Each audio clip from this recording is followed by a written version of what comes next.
Great. Okay, so we are a little bit behind, but hopefully the material should move rather fast today. It's simpler stuff. We are on Tes Vav Amud Beis, let's see, 1, 2, 3, 4, 5, 6, 7, 8, 9, 12 lines from the bottom. The first word on the line is Hamesim. We're at the 2 dots there. Okay, so we have Tani, we have a Tani Rav Oshia Kamei de Rava. Rav Oshia taught the following brisa in front of Rava. He said, Uchsav Tam, as it says in Shema, you shall write it. Hakol b'chsav, that it should be written in its entirety. Afilut savaos, even the commands. And if you look at Kriyat Shema, so there's, in terms of the actual values that Kriyat Shema is teaching you about, Shema Yisrael, Shema Elokeinu, Hashem Echad, V'ahavta es Hashem Elokecha b'chol levavcha v'chol nafshecha v'chol me'odecha. Those are the values. And then after that, it says, and what are you doing with these statements, these maxims? You're supposed to write them on your mezuzah. You're supposed to teach them to your children. Those are the commands, the tzavos. So what we're learning from here, uchsav tam, Rashi says that this the limud comes from the idea of the chasav. You should write them tam in a complete fashion, meaning write it in its entirety, not just the values that Kriya Shema has, but also the instructions of what you're supposed to do with those values. So that was what Rav Oshaya taught to Rava. Kol b'tzav afilu tzavos. So you write everything, the lessons, as well as the command of what to do with those lessons. And Amar Lei, Rava said back to him, the Amar Lach money. That which you just told me, who is that in accordance with? Rabbi Yehuda. That must be Rabbi Yehuda, the Amar, because he says, Gabe Sota, that with regards to the Sota procedure, a woman has to drink from the Ma'im Hamar, the bitter waters, right? So within that is the parchment that has certain curses about what's going to happen to her if she was unfaithful to her husband. So those curses, so he says, so Rabbi Yehuda says, Alos Kosev. You only write the actual curses that are enumerated in the Torah for the Sota. That's the only thing you put on that parchment that you put in the water. Savos Eno Kosev. But all the psukim that deal with, that talk about what you're supposed to do with those curses, that you don't actually have to write on the parchment itself that you put in the water. V'hasam, there with regards to Sota, it says, it's written, and you shall write these curses. And we infer from that, Aval Haka, but here where it doesn't specify, you write these values, whatever it is, it says, you should write them perhaps in their entirety. But afilu tzavos not me. So then, therefore, the commands, the enumeration of what you're supposed to do with these values that are in Kriya Shema, so that you don't actually that you do have to write down. So now up to time. So now Rava responds. So if that's what you think, Rabbi Yehuda, if you think that's his logic, I'll ask on you. Is Rabbi Yehuda's rationale then coming from the fact that it says v'chasav in Sota and it says v'chasav tam, the more fuller form of writing in Shema? Is that where his distinction comes from? No. Tamei Rabbi Yehuda mishum dechsiv alos. The reason why is because with regards to Sota, it says you shall write these curses. It's specific about what you're supposed to write.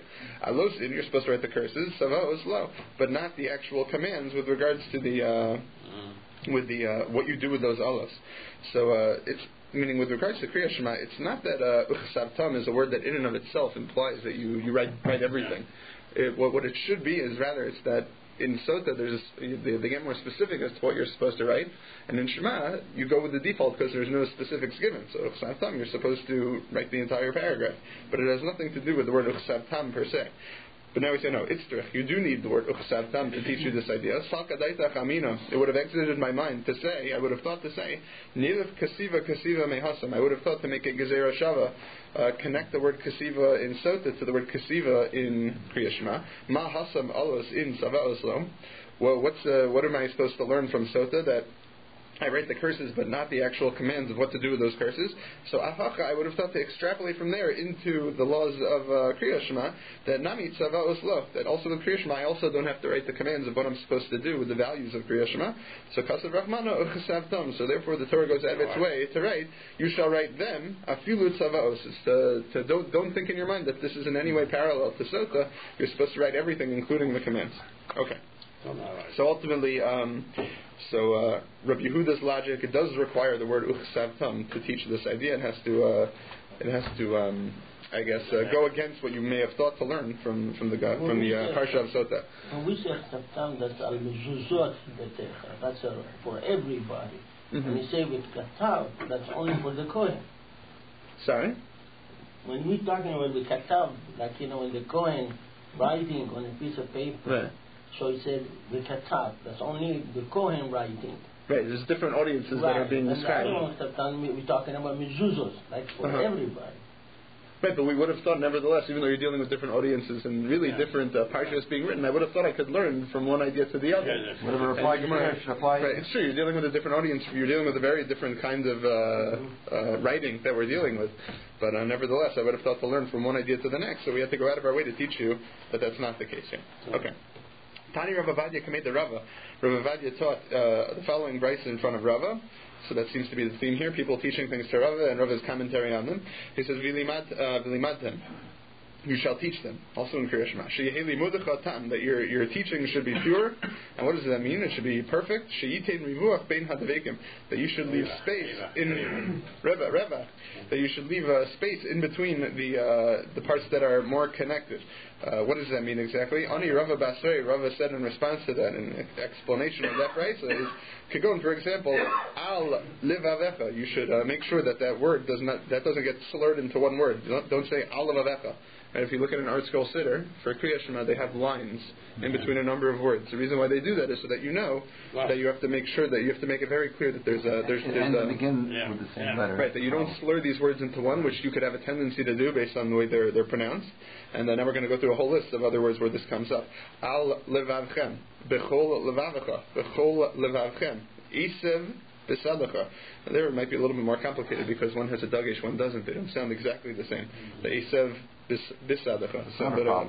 But the way we pronounce things, it's important to realize the way that we pronounce things nowadays, our dialectic of Hebrew might not have been the same dialectic that they used then. That doesn't mean that we're reading it incorrectly, but if you have a rhyme or reason to your system of how you pronounce things, that's very often that's fine. If you're ever at a minyan where the guy is davening or laning, let's say Avini Malkaini, so if that in fact is the dialectic he's using, it's probably not the best thing to hear Kriyas Torah to be Yotzei davening that way, but ultimately if it's simply a difference in dialect, that's something that is not such a big deal.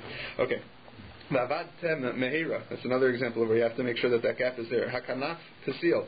Again, sounds like different in the way we pronounce these things. They sound differently. There's no dagesh in the kanaf, but in tasil there is. But still, there might be a need to emphasize that there is a gap there. Eschem me'aretz. Right, it's the same thing there. I think Art Scroll also gives you a lot of instances where one letter ends in a consonant and the other word ends in an aleph, or it starts with an aleph or some other type of letter that doesn't get actually pronounced. It's really just to use the vowel underneath it. So there also you have to be concerned.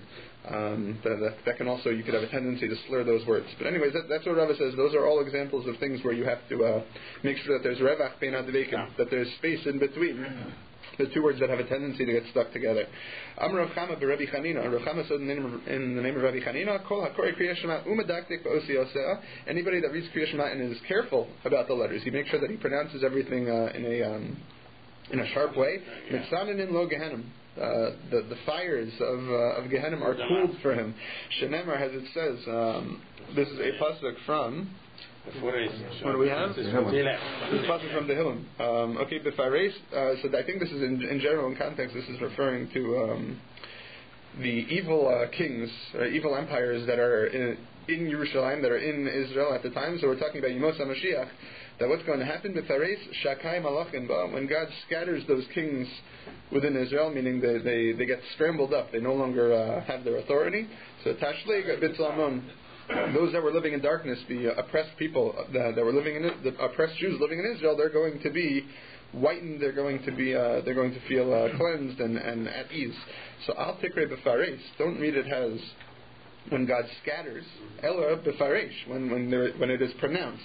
Al tikre betzalmon, and don't read that word tzalmona of shadows, darkness. Ela betzalmavis, but specifically the shadow of death. And then when you would make those slight editorial changes, obviously we're not changing the actual text of the pasuk. We're just saying allegorically they sound alike. That you can learn out the following idea: that when a person he sharply pronounces shakai, when he pronounces the name of God, or in this case Kriya Shema, the expression of God's oneness. So then Hashem tashleg like sheleg. He will have snowed his death. His Gehenna will be cooled off. What's he doing in Gehenna? Such a good Jew. There are other ways to get to Gehenna besides Kriya Shema saying inappropriate. Okay. But I'm Rabbi Chama Rabbi Chanina. Rabbi Chama said in the name of Rabbi Chanina, Lama nismechu ohalim lanachalim. Why is this connected to the previous discussion? Are we? I'm not sure. I'm not sure. We have totally different people talking. Okay, I'm not sure what the connection is. Just said that. Kala Krishna. Oh, Rabbi Kama was the one that just. Oh, there you go. So Rabbi Kama. Statements by Rabbi Kama. Lama nismechu ohalim lanachalim. Why do you have a connection of tents to streams? Dichsiv, what is that connection? First of all, it's in Parshas Balak. Bilam, his I believe third curse, attempted curse to the Jewish people. He says in the pasuk right before this is Matovu Ohalecha Yaakov by Mishkan Yisrael, and then he says Kanachalim Netayu Kaganos Ole Nahar Ka'alim Nata, and you will be like streams planted by gardens, am I saying that right? Streams planted by gardens, and it will be like Ka'ohalim Nata could mean tents, planted tents. Rashi goes out of his way to show you a pasuk where that terminology is used, that you could plant a tent, so to speak. Tosfos, however, thinks that the word Ka'ohalim here does not mean tents, but aloe. Like aloes planted, and therefore, where is the ohel connection? Where's the tent connection from the previous pasuk in the Torah, where it talks about Matovu Ohalecha Yaakov? But in any event, there's a connection one way or the other from tents to rivers. And what is that coming to teach us? What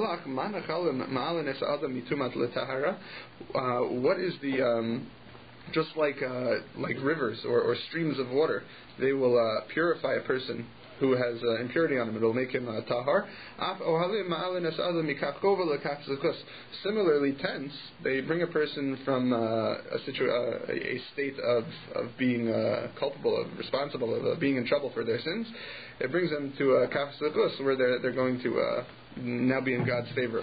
So what are these ohalim referring to? Rashi says they're referring to batei medrash, like Yaakov says, ish tam yoshev ohalim, which we understand to mean Yaakov was learning a base medrash all day.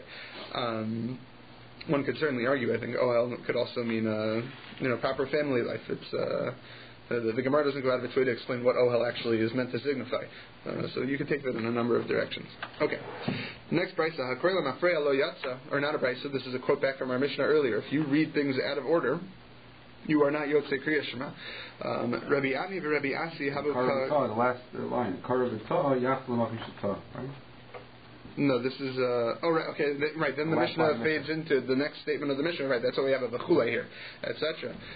The Mishnah then goes on to talk about how a person, if they what were we talking about again? Make a mistake. If they make a mistake, right? You go back to the point where you made the mistake. Very often we don't know what point we made a mistake. So we're going to have a teaching about that. Right. So we're not actually focusing on the statement of the Mishnah that's quoted right now in this line of the Gemara, but that bechule is crucial. The etc., meaning the next part of the Mishnah that talks about when you're not sure where you made a mistake. So now we have the following story. Rabbi Ami and Rabbi Asi, Rabbi Elazar.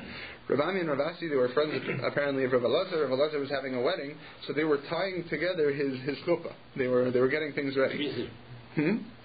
So, they were busy. So Rabbi Elazar said to them, the chafsan, he said to him, until now and then, meaning while I'm waiting for you guys to get my chuppah ready, I'm going to go to the base medrash, and I will come back and I will tell you what I learned there. So it's a good deal. You guys are osek v'mitzvah, so you're pater from this, but at least let me try to chap some Torah for you, and I'll tell you later. So Azal Ashkeche Latana, the Katani Kamed Rav Yochanan. So Elazar went to the base medrash. He found the following teacher of Brisas reciting the following before Rabbi Yochanan. A Brisa, Karavatav inu yodei lahikanta. If a person is reading Kriya Shema and he made a mistake, but he's not sure where he made the mistake. For example, let's say you're a little drowsy while you're saying Kriya Shema and you don't quite remember what you're up to while you're in the middle of reciting it. It could happen. So he knows what parody is. Right. The Bach adds the words here. If you have that little aleph note in parentheses, that forwards you to the Bach, who very often makes textual emendations. It makes sense in the way he puts it in. He says, so you should add the words here, Yachzor Larosh, that a person should go back to the beginning. I mean, if you have no idea, the essential principle that we're about to describe is l'chumra, right? Anytime you're sure you made a mistake, you're not sure where. you have to go back to the earliest point where you could possibly have made that mistake. You have to assume the worst, that you made the mistake much earlier. But so if you have no idea where you made your mistake, go back to the beginning. Be'ensa haperek, let's say in between paragraphs is where you're not sure where you are. You just finished the paragraph, and now you're drawing a blank. Wait, was I in the middle of in between the first and second paragraph, or was I in the middle of the second and third paragraph? So you have to go to Chomer. Yachsar larosh, go back. Rashi explains this as go back to the beginning, not the beginning of all Kriya Shema. Go back to the first break in between paragraphs. So start with Vahaya. Bein perek leperek. If you are in between prakim, Yachsor. If it was within a paragraph that you're not sure where you are, but you know that you're in. I know I'm in the paragraph of Vahaya, but I'm not sure where in Vahaya I made my mistake. Yachzor leperek. Rashi says Yachzor la rosha perek. Go back to the beginning of Vahaya. Meaning assume the worst. Assume that you made that mistake at the very beginning of that paragraph. Yachzor la rosh perek rishon. Okay. Bein kesiva leksiva. Let's say you've made a mistake. You're not sure. We talked about this, I think, yesterday. Uchsavtam al mezuzos beisecha v'sharecha is a pasuk that is in both Parshas Bahaya and in Parshas Ve'ahavta. So you say Uchsavtam al mezuzos beisecha v'sharecha, and then you're not sure to continue with Bahaya, right? The next paragraph, where you're supposed to say, oh wait, or we have to leman yirbu yimeicham, so you're not sure which Uchsavtam al mezuzos beisecha v'sharecha you're up to. So Yachzor l'ksiva rishona l'kamra you have to assume. You have to assume you only got up to the first one. Mr. Brewer, I think, points out if you know from everybody else that's sitting around you, you can have an idea of which one it was. Right? If you know you go basically at the same pace as everybody else, you hear everybody else saying Laman Yirbu, or they're starting to get into the third paragraph of Shema, so you realize, I must have just finished, the later Uchsat Laman. This is a different point. Rabbi Yochanan says a different point. He says, Lo shanu elo shelo pasach b'Laman Yirbu yimeicha.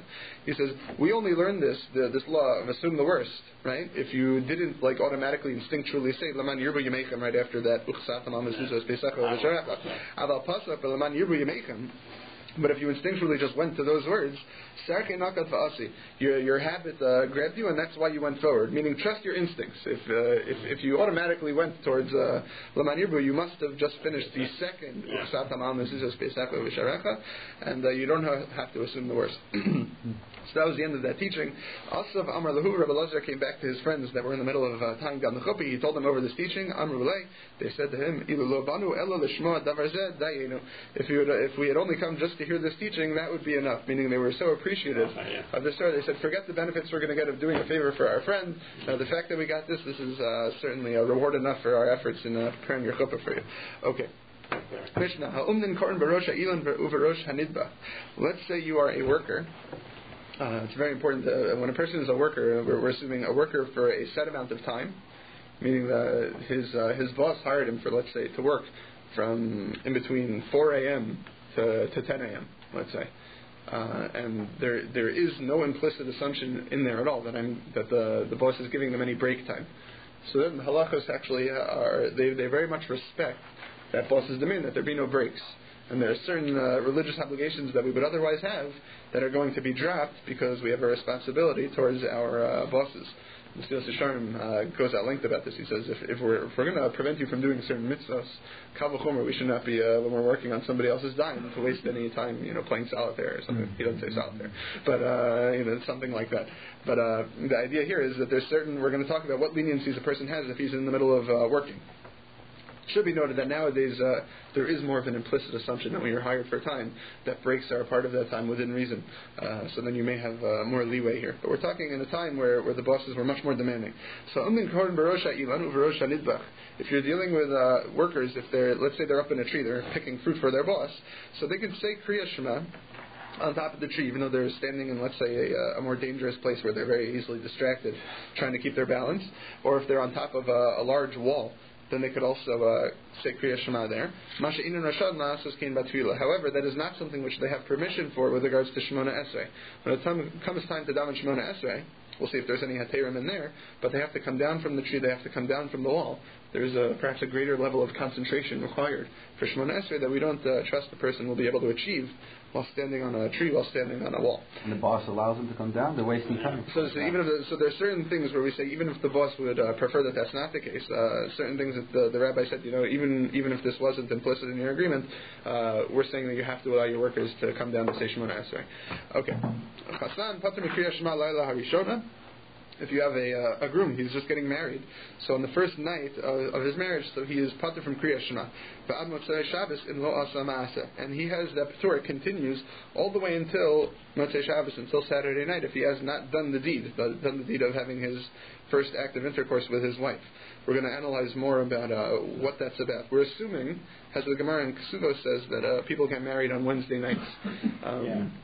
It's complicated as to why. It's the best way to get married with regards to having the potential to later lay claims to a girl's lack of virginity to the court system, which only was in session on certain days.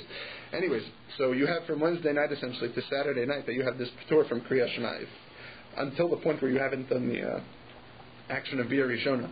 Once the person had that first act of intercourse, so then even if it's still not Motzei Shabbos yet, he has to daven Kriya Shema. Umaisa, we have an incident, Rabbi Gamliel Shanasa Isha, where Rabbi Gamliel got married to a woman, apparently before this is still in the wedding hall, so they know that he wasn't together with his wife. But Kara Laila Harishona, and still he said Kriya Shema that night, so he went against what we just said in the Mishnah. Amru Lo, Talmidav, his student said to him, Limatanu Rabbeinu Shekasan Pater Kriya Shema. Rebbe, you taught us this lesson in the Mishnah, that a Chasan is Pater, he doesn't have to say Kriya Shema. What are you doing? Amar Lahem, he said to them, Eni Shomei Alachem, I'm not listening to you guys. Lavatal Himeni Malchus Shemaim Afilu Sha'akas. I'm not going to nullify for myself. I'm not going to lose out on the mitzvah of accepting the yoke of Hashem's kingship, even for one moment. He says, I'm special. I'm somebody that is capable of saying Kriya Shema. Even though you had a patur earlier, an exemption doesn't mean I can't say Kriya Shema. I feel like I'm capable of doing it. The patur is rooted in the fact that a person is too distracted that we can expect him to say Kriya Shema. I think I can handle it. We're going to talk about more about this in the Gemara. Okay. Tanu Rabbanu, we learned in a braysa, Unin Korin Berosha Ilan, Uverosha Nidbach, right? These workers, they could say Kriya Shema. So this is a braysa. This is not the same. This is not our Mishnah. So this is going to be slightly different, but so far the same, right? Workers can say Kriya Shema on top of a tree, on top of a wall. Umispalulin Berosha Zayis, Uverosha Te'ena. They can also daven Shemona Esrei, something we didn't allow earlier, but they can daven Shemona Esrei on top of an olive tree or on a fig tree. B'shar kol ha'ilonus yordim lamatim mispalulin. However, all other trees besides olive and fig trees, the person has to get down on the ground to daven for. Ubal habayis, let's say you're dealing with the actual owner, the boss. Benkach uvenkach yored lamatim mispalul. In any event, he should go down to daven. Right? He's the master of his own time here, so he doesn't have these heterim to daven in a tree. He should go down even if he's standing on an olive tree, even if he's standing on a fig tree. Reason being is because, for the most part, we assume that a person up in a tree does not have the proper mindset to be able to daven properly, even if they're on an olive tree or a fig tree. Rashi explains those trees are special because there's a lot more branches. It's perhaps not as nerve-wracking to be standing up there. It's not as unsafe. So for that reason, a person could daven or daven a Shemona Esrei if they're a worker, with more at ease. The Baal Bayis is of the same mindset, but the fact that he doesn't have to compromise as much, we're going to tell him he should come down in any event. Rami later of Mary Bara the Vashmul Rava. So Mary said to Rava the following: Tanan, we learned in a Mishnah, Ha'umin Kor Brosha Ilun of Rosha Nidbach. Our Mishnah, right? Alma lo boy kavanah. You see from here that the workers, they don't need kavanah in their Kriya Shema, right? Because you're not going to have kavanah up in a tree. Or Raminu, but I'll ask you a kashrah from another brayso. Hakor Shema tzar sheichavin eslivo. We learn that a person that says Shema, he has to have kavanah with what he's saying.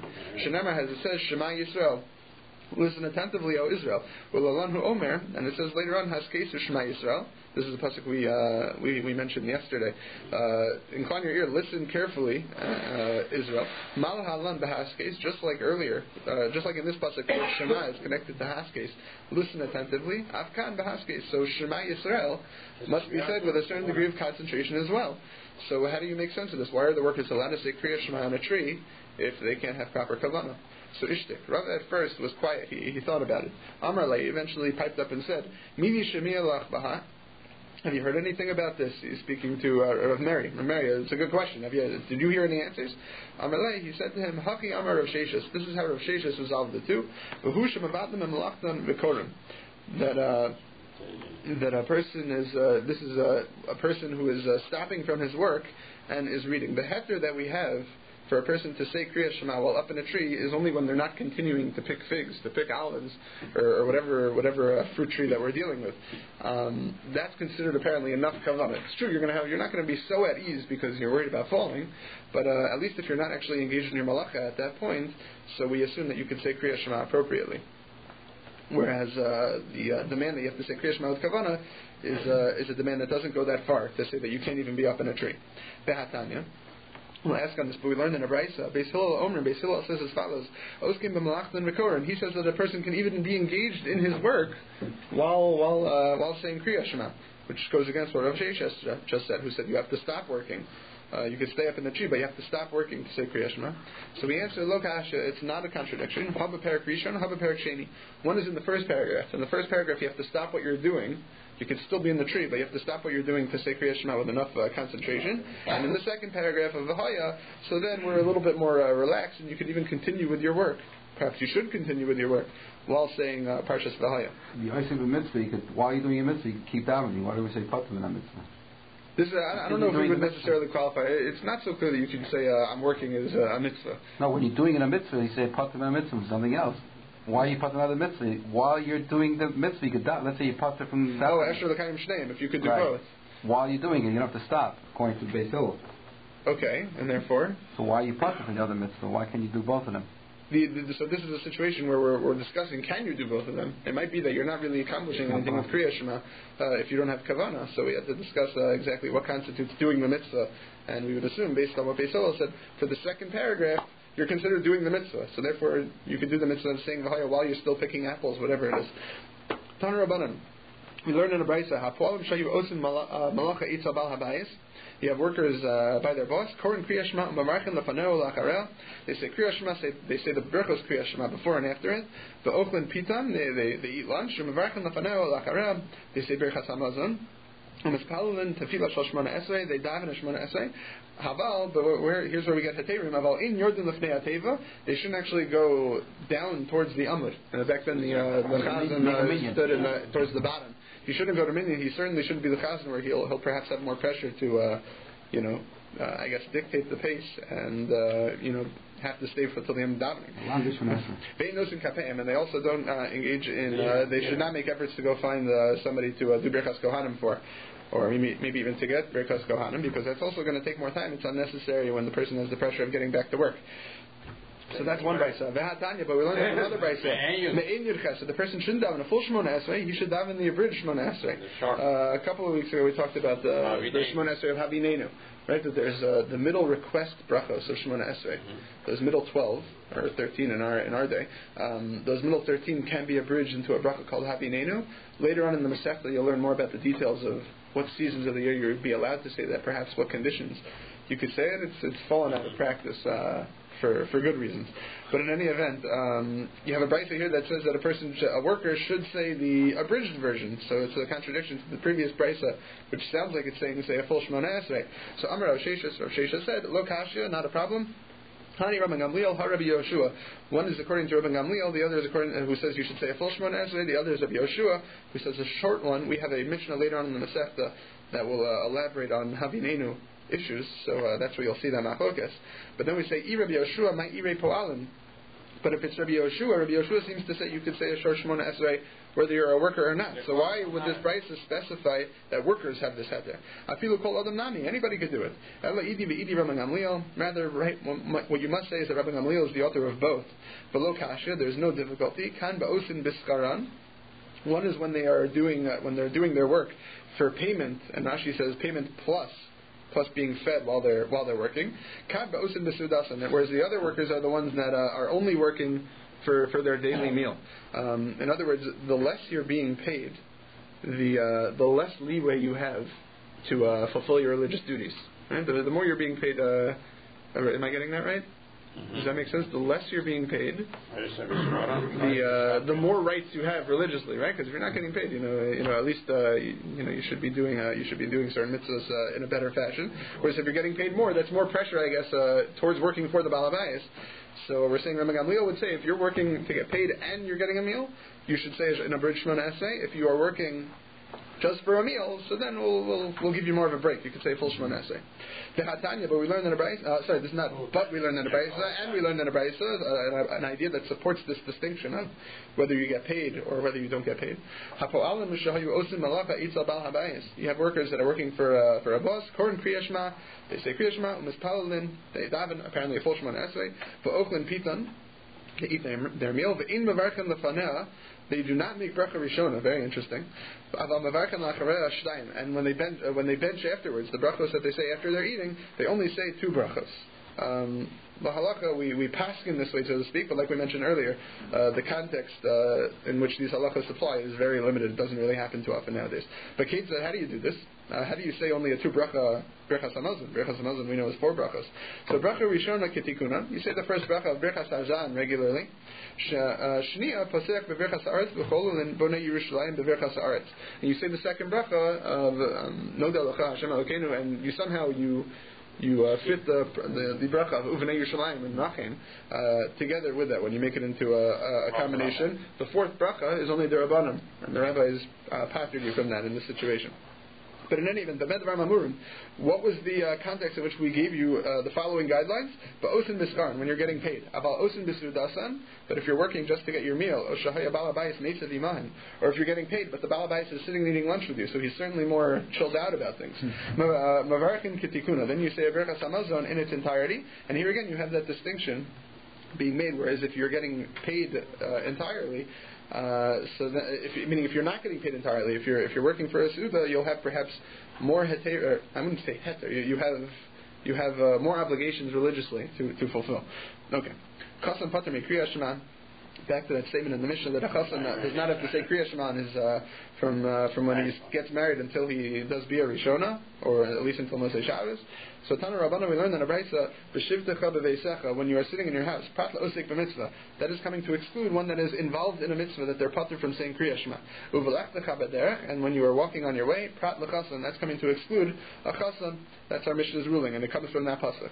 Mikan amru hakonis habasula pater, and this is where Chazal got the idea that somebody who is marrying a virgin is pater from kriya shema. We'll talk more about why exactly a basula specifically is the one that a person is pater from kriya shema for marrying. But a widow, somebody that's been married before, a woman that's not a virgin, so then a person is still obligated in kriya shema even if he gets married to her. My mashma, how do you get that idea from these psukim of b'shidtecha b'veisecha u'v'lachtecha b'derech?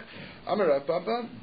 Rav Papa said, "Ki derech." It's ki derech, like a way of traveling. Ma derech v'shus. Just like when you're going to travel, typically it's for an optional, whatever I want to do, kind of reason. Avhacha nami r'shus. So therefore, anytime a person is engaged in optional activity, that's when they have an obligation of kriya shema. But if they're engaged in a mandatory activity, something that the Torah is commanding them to do, they're involved in a mitzvah, they don't have to say kriya shema. Milo askinan deka'azul ledvar mitzvah. So are we not? I'm sorry, what I just said outside is in the Gemara itself. Are we not dealing with someone who is going on their way to do a mitzvah? That's where the patur applies. Oh, sorry, no, this is part of the question. But maybe I'll tell you the following. Maybe we're dealing with somebody that is on the way, so to speak, to do a mitzvah. But nevertheless, even though he's on the way to do a mitzvah, the Torah still tells him he has to say kriya shema. Maybe I should interpret it psukim that way. So that we say imkein lemakra beleches. If that was the way I'm supposed to learn this idea, the Torah should have written not belechtecha, but beleches, in your all goings. My belechtecha, what does it mean in your goings specifically? Shmamina beleches didach, specifically the goings of yourself. The ones that are for yourself, the ones that are not for Hashem. That's when a person is obligated in kriya shema. But if you are involved in a mitzvah that is not your going, that is Hashem's going, and you're pater from kriya shema, we are in a hurry. Okay, but then if that's the case, if it's about mitzvah, if you have a patur for mitzvah, why specifically do you only have a heter when a person is marrying a basula? When you marry an almana, a non-virgin, so that's a mitzvah too. So you should be pater from kriya shema in that situation as well. Haka tarid v'haka lo tarid. So we said no. In one, a person is very much caught up in how things are going to go, whereas by an almana, he's not quite caught up. He's not as worried about the prospect of his wife not being a virgin because he knows already she's not. something that's important in between the lines here is another element here is that when a person is getting married to a basula, he's not really osik b'mitzvah the entire time, right? When he's at the wedding, when he's going to the hotel with his wife, so he's not really tarred in that mitzvah at that point. So we're talking now, the reason why a chassan is different is osik b'mitzvah, pater men mitzvah wouldn't necessarily apply to him, because at every moment from the time he gets married until Motzei Shabbos, it wouldn't say that's all a period of osik b'mitzvah, right? But still we're going to say that he's pater. We'll explain why.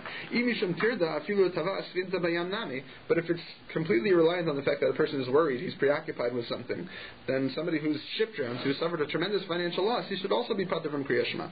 So Alama Amar Rabbi Abba Bar Zavda Amar Rav. So then why did Rabbi Abba say the following? Don't tell me that somebody whose ship sinks is pater from Kriya Shema, because we have a statement that indicates the opposite. Avel, right. A mourner is somebody that is obligated in all the mitzvahs of the Torah. He doesn't have to put on tefillin. They are described as his glory. This is a pasuk in Yechezkel where Hashem is telling Yechezkel, don't mourn over the gullus as to why. You do. Only you. Right, specifically, meaning this was a situation that would have normally called for mourning, but Hashem says you should not mourn, and meaning we learn from this the fact that Hashem is viewing these as exceptions is that if you are an Avel, typically the norm is that you do the opposite of all these things. So Hashem is telling Yechezkel, put on your glorious thing, which we assume to be tefillin. Yechezkel should have done that because he's an exceptional case, but if we're Avelim, we don't put on tefillin. Only the first couple of days, by the way. It's a complicated halacha. But Emrei Hassan tirda the Rishus. Before we get into that, so that's the end quote of Rabbi Abba. So therefore, you see from here, if a person is very preoccupied, for example, he's a mourner, he's obligated in Kriya Shema, he's obligated in all mitzvahs except tefillin. So how do you understand that a person who's very preoccupied with marrying a basula or an almana, that they're pater from Kriya Shema, an almana you're not, but why is he not? So Amrei Hassan tirda the Rishus. When your ship sinks, a person is concerned, he's very distraught over something which is optional, or so to speak, not a matter of mitzvah. Financial loss is very distracting, but it's not a distraction which the Torah is obligating you in. Hachatir to the mitzvah. But here, when you're marrying a basula, you are doing a mitzvah first of all, and you have a certain concern. So those elements combined gives you a patur. So essentially, the conclusion is when you're marrying a basula, you have both elements going for you. You're not really osik the mitzvah, right? Because you're not doing the mitzvah every single second of the time that you're married, but you are worried about a future mitzvah concern. And since when you have those elements combined, a mitzvah in the future and concern, those two give you a patur from Kriya Shema. Okay. It has to go very fast, and we're still not going to get up to the end. But anyways, Brachas Laila Harishona Shamesa Ishto. We have other examples of situations where Rama Gamliel seemed to be a renegade in terms of psak, where he didn't follow the accepted custom. So when his wife died, he was an Avel. He's not supposed to wash himself, but he nevertheless bathed. Amrullah Talmidav, his student said to him, Matana Rabbeinu Shaval Asel Lerchotz.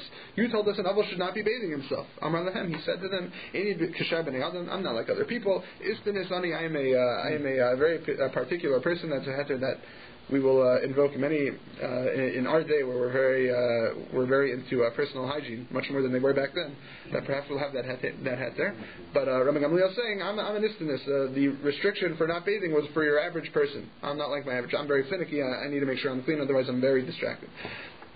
When Tavi, Rabbi Gamliel's Eved, died, Kibla Alav Tanchumen, he accepted consolation, which is something that should not have been done. Amrullah Talmidav, his student said to him,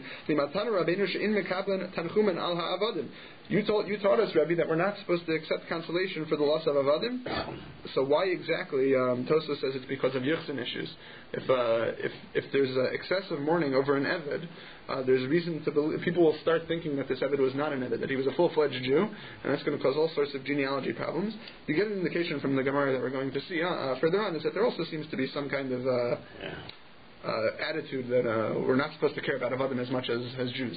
But we'll see. Amar Lahem, he said to them, why did I accept Tanchumen? In Tavi Avdi Kashar Kol Ha'avadim. My slave Tavi, he was not like everybody else. Kasher Haya. He wasn't your typical Eved Kanani who was, let's say, engaged in all sorts of horrible practices. Tavi was a good guy, so I should accept consolation for him.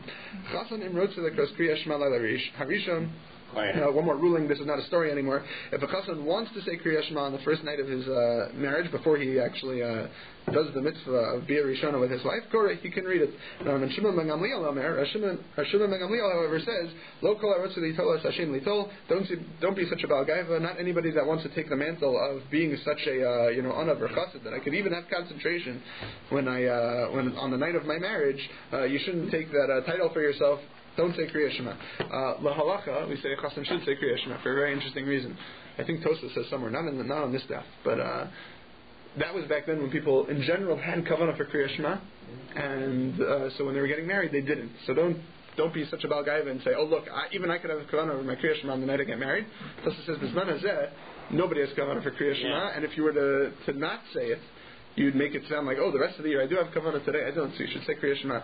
In any event, it always showed that we don't really ever have such great kavanah.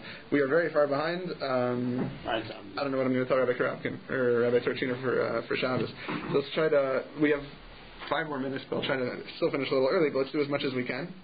My Tabad Rabban Gamliel. What's Rabban Gamliel's rationale? Rabbi Gamliel again. So he was bathing on the night that his wife died. Kasavar aninos laila derabanan. He held that the aninos, where there's a restriction of bathing, that's only a rabbinical restriction. Dechsiv acharisa kiyamar. It's a pasuk from Nach where it comes, meaning where's the allusion to that rabbinical mitzvah? Is that on the night at its end it will be like a bitter day. Uvamakom istanis lo gazu be'rabanan. When you're dealing with a person who is a very finicky person, so the rabbis didn't make such a decree for such a person, and that's why he felt that he could bathe. The situation where Rabbi Gamliel accepted consolation. We learned in the Brisa,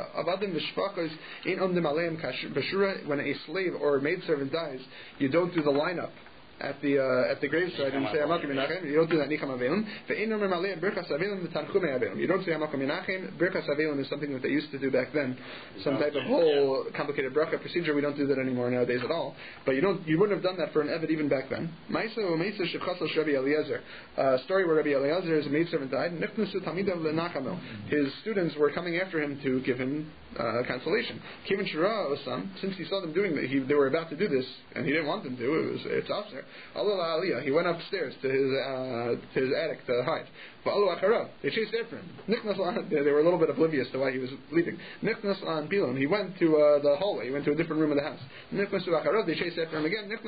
He went into the main room of the house. He kept running. They kept going after him. He screamed after them.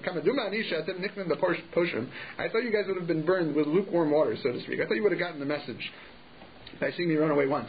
Now you're not even getting burned from the most boiling waters. Meaning, it's pretty obvious as to why I'm running away. I don't want you to do this. Why are you still chasing after me?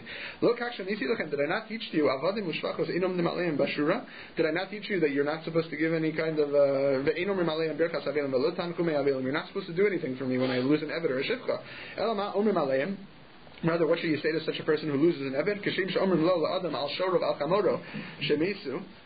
Just like you say to a person who loses property, loses an ox or whatever, you say, and may God give fulfill your, refill your loss that you just absorbed. You should say that for his slave as well. God should fill your loss. So he's telling his students, don't give me tanchumin. Okay, Tani Idach, another Baisa. Avad Mushvakos Ein Aspidim Osan. For slaves, you don't give hesped either. Rabbi Yossi said, Im Eved Kasherhu, but if it was a good Eved, Omer Malav, you do give hesped. So we see that we have these distinctions. Hari Ishto V'neman V'nenam Yegia. He was a good guy. He's going to profit from the fact that he worked so hard in his lifetime. He was a good, faithful Eved. Amrlo, the rabbi said back to Rabbi Yossi, they were against this idea. Im King Mahanakal Lakshirim. What have you left for kosher Jews? You got to leave some extra praise that we give to these people. Don't call anybody our avos, the forefathers of the Jewish people, except for the Shlalosh, Avraham, Yitzchak, and Yaakov. The people that have the title of the Imos are only 4. Sarah, Rivka, Rachel, Leah. Avos my taima. What's the reason why you're only supposed to refer to these 3 as avos? If you're going to say the reason why is because we don't know necessarily if we descend from one of the Shvatim, from Ruvain or not, right? We don't really know which Sheva we're a part of. That can't be because We don't know which mother we're from either, Rachel or Leah, but we still call those the imahos. El ad hacha chashive. Rather, what must it be? The three avos were particularly important. Tefei lo chashivi, but the shvatim were not as important, and it's a matter of respect that we only call Avraham, Yitzchak, and Yaakov our avos. Tani idach, another brayso. Avadim u'shvachos in kornasam avaploni ve'ima plonis. Ava and Ima was like a Mr. Mrs. kind of title that people used to say, but it also means father or mother. Don't ever call an Eved Ava or Ima as a sign of Mr. or Mrs. kind of respect, because then people will think that this person is your father or your mother, and then they're going to think you're a slave also. Very bad for your genealogy. Rabbi Gamliel's slaves, however, they did give this title to. Maisa Listor, isn't that a contradiction? Mishum de Kashive. No, it's different. Rabbi Gamliel's slaves were particularly important, which means that either everybody knew them and they would never confuse the genealogies of these people with being your father, your mother, or it could be that it's an exception, like we made for Tavi earlier, that they're particularly good avadim. We'll compromise a little bit and we'll give them more respect. Okay, we'll have to end here.